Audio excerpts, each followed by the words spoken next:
Bonjour, je vous présente Monsieur Jalal Sami, enseignant de deuxième cycle à lycée qualifiant de Msla, l'Académie régionale Laayoune Saqiya El Hamra. Chers élèves, alors aujourd'hui je vous présente un exercice de nucléaire. L'exercice est pour les étudiants de deuxième année bac sciences maths et PC bio sciences physiques. Alors l'exercice est la technologie de la batterie nucléaire. Alors premièrement, on va lire l'énoncé de l'exercice. Le plutonium 238 utilisé dans les générateurs de chaleur et les générateurs électriques à radioisotope qui alimentent les sondes spatiales et les équipements de haute technologie, requérant une source d'énergie fiable sans maintenance, typiquement les dispositifs sous-marins de renseignement militaire. Alors comme vous voyez, ça c'est une pile de plutonium, elle est utilisée dans les générateurs électriques.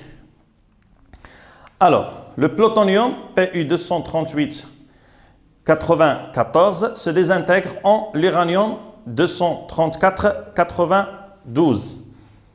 Écrire la question 1, c'est écrire l'équation de désintégration du plutonium 238 et déterminer le type de désintégration. Deuxième question, donner l'expression de ND, nombre du noyau désintégré. Troisième question, on trace la fonction, la dérivée de nombre de noyaux désintégrés en fonction de nombre de noyaux désintégrés. Déterminer l'équation de la courbe. Question B, déterminer N0 et N1,5. Et on passe à la dernière question. Alors on revient à la question 1. Écrire l'équation de désintégration du plutonium 238. Alors comme vous voyez, le plutonium se désintègre en l'uranium. Alors pour écrire l'équation de désintégration, il faut équilibrer l'équation en utilisant les lois de Soddy. Alors, la question 1, l'équation de désintégration.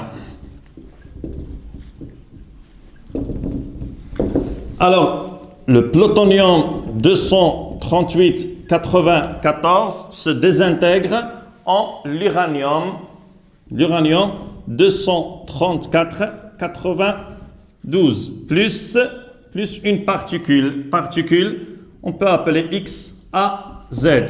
Alors d'après la loi de Soddy, il y a conservation de nombre de masse et conservation de nombre de protons. Alors 238 égale 234 plus A et 94 égale 92 plus Z. Alors nous pouvons déterminer A et Z. Alors A égale 238 moins 234 égale à 4 et Z égale à 94 moins 92 égale à 2. Alors A égale à 4 et Z égale à 2. Alors il s'agit d'une particule alpha, c'est le noyau du hélium. Alors P 238-94 nous donne l'uranium 234-92 plus le hélium 4,2. Alors ça c'est l'équation de désintégration. Alors le type de désintégration c'est alpha. C'est désintégration alpha. On passe à la deuxième question. Donnez l'expression du ND, nombre de noyaux désintégrés. Nombre de noyaux désintégrés. La question 2. Alors, le nombre de noyaux désintégrés. Alors, comme vous savez que le nombre de noyaux initial N0, dans un échantillon de noyaux radioactifs N0, se désintègre. Il nous donne quoi? Un nombre ND de noyaux désintégrés et il reste un nombre NT. Alors vous savez la loi de désintégration de décroissance radioactive que NT égale combien? C'est N0 exponentielle moins lambda T. N0 exponentielle moins lambda T. Ça c'est le nombre de noyaux désintégrés. Alors d'après la loi de conservation, c'est le nombre de noyaux N0 égale combien? C'est le nombre de noyaux désintégrés plus le nombre de noyaux restants. Ça veut dire que N0 égale à ND plus N de T. Alors la question c'est quoi? C'est de déterminer le nombre de noyaux désintégrés, l'expression du nombre de noyaux désintégrés. Alors, nd égale combien? C'est n0 moins n de t. On remplace n de t par l'expression, c'est n0 moins n0 exponentielle moins lambda t. Alors, on factorise par n0. Alors, nd égale n0 facteur de quoi? De 1 moins exponentielle moins lambda t. Alors, ça, c'est l'expression du nombre de noyaux désintégrés. L'expression du nombre de noyaux désintégrés. On revient à l'exercice. La question 3. On trace la courbe d de nd sur d de t en fonction de nd. Figure 2. Déterminez l'équation de la courbe. Alors, comme vous voyez, la fonction d de nd sur d de t en fonction de nombre de noyaux d est une fonction affine. Ça veut dire que l'équation s'écrit sous la forme de quoi? De ax plus b en mathématiques. Mais en nous, on va écrire quoi? d de nd sur d de t égale à and plus b. Tel que a, c'est le coefficient directeur, et b, c'est l'ordonnée à l'origine des abscisses. Le coefficient directeur de la tangente, c'est la tangente, c'est a, et b, c'est l'ordonnée à l'origine des abscisses. Alors, on va écrire l'équation de la courbe. Alors, question 3.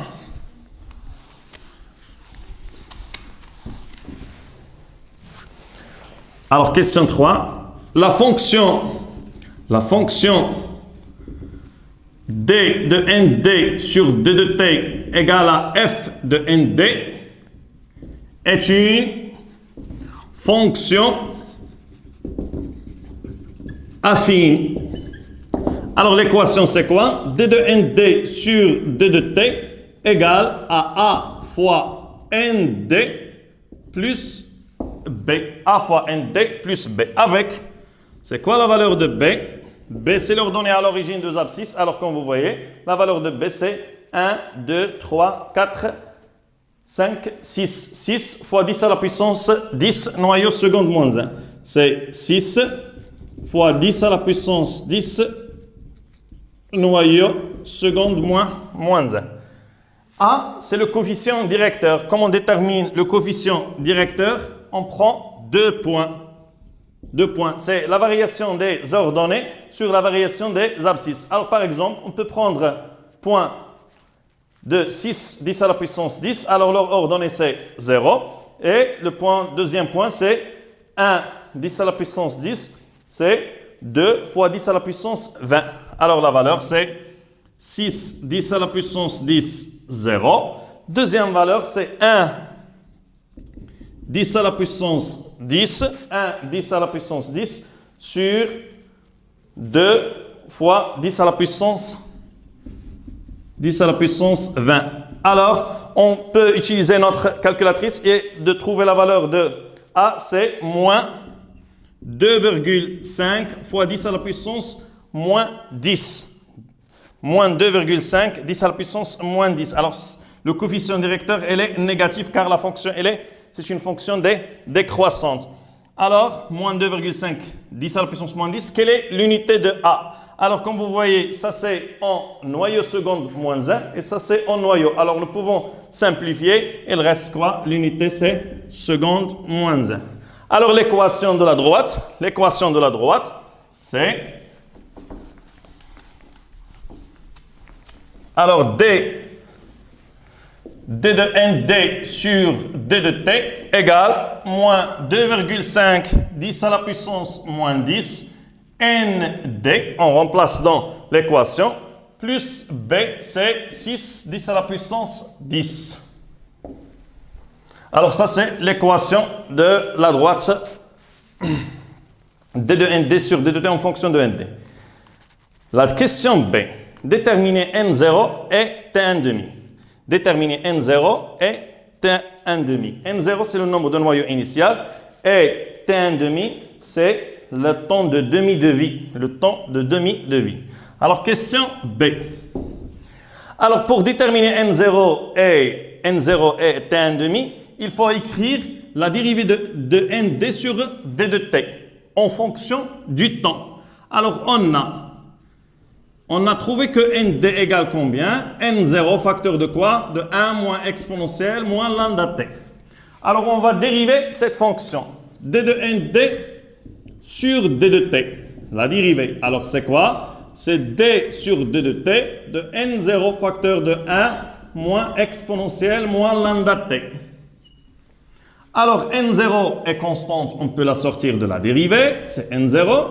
Il nous reste la dérivée de 1 moins exponentielle moins lambda t. La dérivée de 1 c'est 0, la dérivée de moins exponentielle moins lambda t c'est, alors on prend moins lambda fois moins exponentielle moins lambda t. Alors le moins avec le moins c'est lambda fois exponentielle moins lambda t. Alors c'est n0 facteur de lambda exponentielle moins lambda t. Alors c'est lambda fois quoi? N0 fois exponentielle moins lambda t, c'est le nombre de noyaux restants. C'est n de t. N de t que vous avez dans le cours. d de nd sur d de t. Alors avec nt c'est quoi? On a n0, le nombre de noyaux initial, c'est quoi? C'est le nombre de noyaux désintégrés plus le nombre de noyaux restants. Alors, nt égale combien? C'est n0 moins nd. Alors, on remplace d de nd sur d de t égale combien? C'est lambda, facteur de quoi? De n0 moins nd. Alors, c'est lambda n0 moins lambda nd. Alors, cette fonction s'écrit sous la forme de quoi? De a fois nd plus b. Alors, c'est quoi a et c'est quoi b? Alors, comme vous voyez ici, c'est a, c'est moins lambda, c'est le coefficient directeur, et b, c'est lambda fois n0. Lambda fois n0. Alors, on détermine d'abord lambda pour déterminer la valeur de lambda n0. Alors, b égale, c'est lambda n0. Alors, b égale lambda n0 et a, c'est moins lambda. C'est le coefficient directeur, c'est moins lambda. Alors, moins lambda, c'est moins 2,5 10 à la puissance moins 10, la valeur de a, seconde moins 1. Alors, lambda égale, c'est 2,5 10 à la puissance moins 10, seconde moins 1. Alors, ça, c'est la valeur de lambda. On vous demande maintenant de déterminer n0. Alors, b égale lambda fois n0. Alors, n0 égale combien? C'est b sur lambda. b, déjà déterminé, la valeur de b, c'est 6, 10 à la puissance 10. C'est l'ordonnée à l'origine des abscisses. Sur lambda, c'est 2,5, 10 à la puissance moins 10, seconde moins 1. Alors, on va trouver la valeur de n0, c'est 2,4, 10 à la puissance 20 noyaux. Alors, le nombre de noyaux initial, c'est 2,4, 10 à la puissance 20. Il nous reste T1,5 maintenant. T1,5, le temps de demi de vie.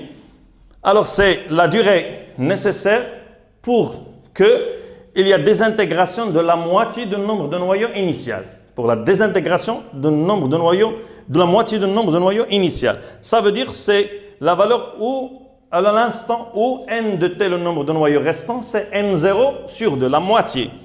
Alors, on a une relation entre lambda et T1,5. On sait que T1,5 égale combien? C'est Ln de 2 sur lambda. L'expression de T1,5 dans le cours, T1,5 égale à Ln de 2 sur lambda. Alors, vous pouvez l'utiliser directement sans démonstration. Ln de 2 sur lambda. Alors, c'est Ln de 2 sur 2,5, 10 à la puissance moins 10, seconde moins 1. Alors, la valeur de T1,5, c'est en secondes. Alors, la valeur de T1,5 trouvée, c'est 2,77 fois 10 à la puissance 9 secondes. Alors, vous pouvez changer, le convertir en jours, en années, soit de quoi? T1,5. Par exemple, si on veut la convertir en ans, c'est quoi? Il faut diviser. Seconde en heures, c'est 3600, multiplié par 24 heures, multiplié par 365. 2,77 10 à la puissance 9. Alors, vous pouvez trouver la valeur de T1,5 en ans ou de la rester en secondes. Alors, la valeur de T1,5, c'est 87,8 ans. Alors, la durée nécessaire pour la désintégration de la moitié du nombre de noyaux initial du plutonium, c'est 87,8 ans. C'est 87,8 ans. Alors ça, c'est la valeur de N0 et la valeur de T1,5. Maintenant, on passe à l'étude énergétique de la réaction, de l'équation de désintégration. L'étude énergétique. La question 4. La batterie de l'un des satellites contient une masse M égale à 1,2 kg du plutonium 238. Cette batterie fournit une puissance moyenne de P égale 888 watts avec le rendement de R égale à 60%. Le rendement de cette réaction, c'est 60%. Calculez, la question A. Calculez l'énergie libérée correspondant à la désintégration de la masse M du plutonium 238. Déterminer l'énergie libérée correspondant à la désintégration. Alors, pour déterminer l'énergie libérée correspondant à la masse, il faut déterminer l'énergie produite par la désintégration d'un seul noyau. La désintégration d'un seul noyau. Alors, on revient toujours à notre équation de désintégration. Alors, l'énergie libérée, question 4A. Alors, l'énergie libérée, E lib égale N fois la valeur absolue de delta E. C'est quoi N et c'est quoi delta E? Delta E, c'est l'énergie produite par la désintégration d'un seul noyau. N, c'est quoi? C'est le nombre de noyaux désintégrés. Le nombre de noyaux désintégrés qui va se désintégrer. Alors, on a la masse du plutonium, c'est 1,2 kg. Alors, le plutonium va se désintégrer. Alors, avec N, comment on va calculer? D'abord, N. N, on calcule en utilisant les relations de la quantité de matière. On a N, la quantité de matière égale à N sur N Avogadro, égale à la masse sur la masse molaire. Et nous pouvons déterminer N à partir de cette expression. Et elle existe aussi une autre relation, c'est le nombre de noyaux, c'est la masse de l'échantillon sur la masse d'un noyau. Vous pouvez utiliser aussi une autre relation, c'est la masse de l'échantillon sur la masse du noyau. Aussi, c'est une relation qui est juste. Et vous pouvez utiliser aussi cette relation. Alors, N égale, c'est la masse sur la masse molaire fois N Avogadro. Mais faites attention aux unités. Alors, N, c'est 1,2 kg fois 10 à la puissance 3 grammes. Il faut la convertir en grammes. Sur la masse molaire de l'uranium, c'est donné dans votre donnée, c'est 238 grammes par mol. Et ça, c'est le nombre d'Avogadro, c'est 6,02, 10 à la puissance 23. Et nous pouvons calculer le nombre de noyaux. Le nombre de noyaux qui existent, c'est 3,03, 10 à la puissance 24 noyaux. 3,03, 10 à la puissance 24 noyaux. Maintenant, delta E. Delta E. Alors, on a calculé N. Il nous reste delta E. Delta E, c'est l'énergie produite par la désintégration d'un seul noyau. Alors, delta E égale. Et delta E, c'est quoi? C'est la masse des produits. La masse des produits moins la masse des réactifs. Alors, d'après l'équation de désintégration, fois C au carré, en utilisant la relation d'Einstein. C'est delta M fois C au carré. Alors, delta E égale la masse des produits, c'est la masse de quoi? De l'uranium 234 plus la masse du hélium 4,2. Et la masse de réactif, c'est la masse du plutonium Pu 238. Le tout fois C au carré. Alors pour les masses, on vous donne dans les données de l'exercice, la masse de l'uranium et la masse du plutonium et aussi la masse du hélium 4,2. Alors vous pouvez trouver la valeur de delta E, c'est on remplace les masses avec leur valeur et on va trouver 4,87 MeV. Alors ça c'est l'énergie moins 4,87 MeV. Avec la valeur absolue devient une valeur positive. Mais faites attention ici. Alors pour convertir les masses en U. Les masses données en U, c'est pas en kilogrammes. Alors pour convertir les masses en U en une énergie par MeV, en utilisant la relation donnée aussi dans les données. C'est 1 U égale 931,5 MeV par C au carré. Alors 1 U égale 931,5 MeV par C au carré. Et on va simplifier C au carré par C au carré et il reste seulement l'énergie delta E. Alors E libéré, c'est N, c'est 3,03 10 à la puissance 24 fois la valeur absolue, c'est 4 moins 4,87 MeV. Alors ça, c'est la valeur de l'énergie E libérée, c'est 1,47 10 à la puissance 25 MeV.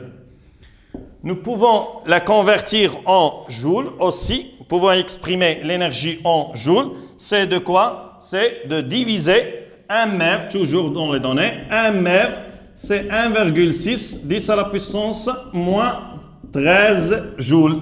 1 MeV, c'est 1,6 10 à la puissance moins 13 joules. Et alors, on divise pour convertir du MeV en joules. Attention, il faut multiplier 1,47 fois 10 à la puissance 25 multiplié par 1,6 10 à la puissance moins 13 joules. Alors, on trouve la valeur de E libéré, c'est 2,36 10 à la puissance 12 joules. Alors, l'énergie libérée par la désintégration de la masse M égale à 1,2 kg de plutonium, c'est 2,36 fois 10 à la puissance 12 joules. Alors, comme vous voyez, c'est une énergie qui est très, très énorme. C'est seulement 1,2 kg de plutonium. Alors maintenant, on va déterminer, la dernière question, déduire la durée de fonctionnement de la pile. Alors, c'est combien la durée de vie de cette pile utilisée dans les batteries des satellites? Alors, c'est combien la durée de vie? Alors, pour déterminer la durée de vie, on vous donne la puissance et on vous donne le rendement. Alors, comme vous savez que le rendement, c'est quoi? C'est l'énergie utile sur l'énergie totale libérée par cette réaction de désintégration. Alors, on va déterminer maintenant la durée delta T. Alors, question 4b. La durée delta T du fonctionnement de la pile. Alors, on a le rendement, c'est quoi? Le rendement, c'est l'énergie utile sur l'énergie libérée. Et c'est quoi l'énergie utile? C'est la puissance, comme vous savez, que l'énergie, c'est la puissance fois la durée delta T sur E libéré. La puissance fois delta T. Alors, delta T égale combien? C'est E libéré fois le rendement R sur la puissance P. Alors, comme ça, on détermine delta T, la durée du fonctionnement. E libéré, c'est 2,36 10 à la puissance 12 joules fois le rendement R, c'est 0,6, c'est 60%, ça veut dire 0,6. Sur la puissance, c'est 888 watts. Alors, comme vous savez, attention aux unités. L'énergie en joules, la puissance doit être en watts et la durée delta T, c'est en secondes. Attention toujours aux unités. Alors, la valeur de delta T va être donnée en secondes. C'est 1,6 10 à la puissance 9. 10 à la puissance 9 secondes. Alors, si on veut toujours convertir en années, il faut diviser sur quoi? 3600 multiplié par 24 fois 365. Alors, la durée du fonctionnement de la pile, c'est 50,73 ans. Alors, la durée delta T du fonctionnement de la pile utilisée pour les satellites, c'est 50 ans. Alors, il faut changer la batterie de ce satellite après 50 ans de fonctionnement. Alors, quand vous voyez que l'énergie libérée par la désintégration du plutonium, c'est une énergie qui est très énorme. Pour cela, on l'utilise dans les satellites ou des sondes. Merci pour votre attention. À la prochaine fois, on va voir un autre exercice.